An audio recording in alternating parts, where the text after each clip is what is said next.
Hi welcome to the part 2. చెప్పాను కదండి night అయితే మ్యారేజ్ అని. సో ఫ్రెష్ అయిపోయి మేమైతే నైట్ అయితే మ్యారేజ్కి వచ్చేసాము. చూడండి మా జీస్ అయితే ఫుల్ ఎగ్జైటింగ్ అనమాట.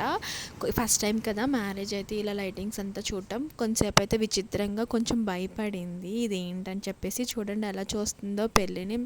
మ్యారేజ్ అయితే నైట్ 8కి అండి, త్వరగానే వచ్చేసింది. చూడండి హాల్ అంతా అలా తిరిగేసింది అనమాట. అందరి దగ్గరికి వెళ్ళింది, అందరి పిల్లల దగ్గరికి వెళ్ళి ఆడుకుందనమాట. అందరు దీన్ని చూడటమే, అటు ఇటు తిరుగుతూనే ఉందన్నమాట. అసలు మా దగ్గరే లేదు.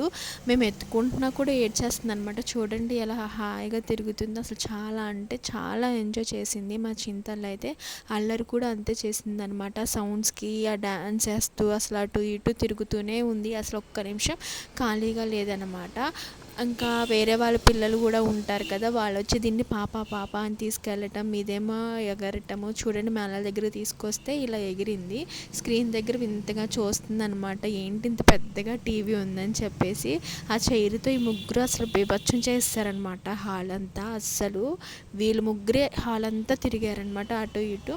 సో ఇంక మేమైతే అక్షింతలు వేద్దామని చెప్పేసి అయితే స్టేజ్ మీదకి అయితే మమ్మీ తీసుకెళ్లారు దాన్ని. అక్కడి నుంచి రానంటుంది. అక్కడ కూర్చొని అక్షింతలు అయితే వేరుతుందనమాట వాళ్ళిద్దరి ముందు స్టేజ్ మీద. ఫోటోగ్రాఫర్ ఏమో తీసేయమని చెప్పారు, మళ్ళీ సేమ్. అయితే మేమేం తీసేసాము, అసలు రావట్లేదన్నమాట. ఇంకా భోంచేసేసి అయితే మేము ఇంటికి వెళ్ళిపోదామని చెప్పేసి భోజనాల దగ్గర అయితే కూర్చున్నాము. మమ్మీ తిని అంతే. Thank you for watching.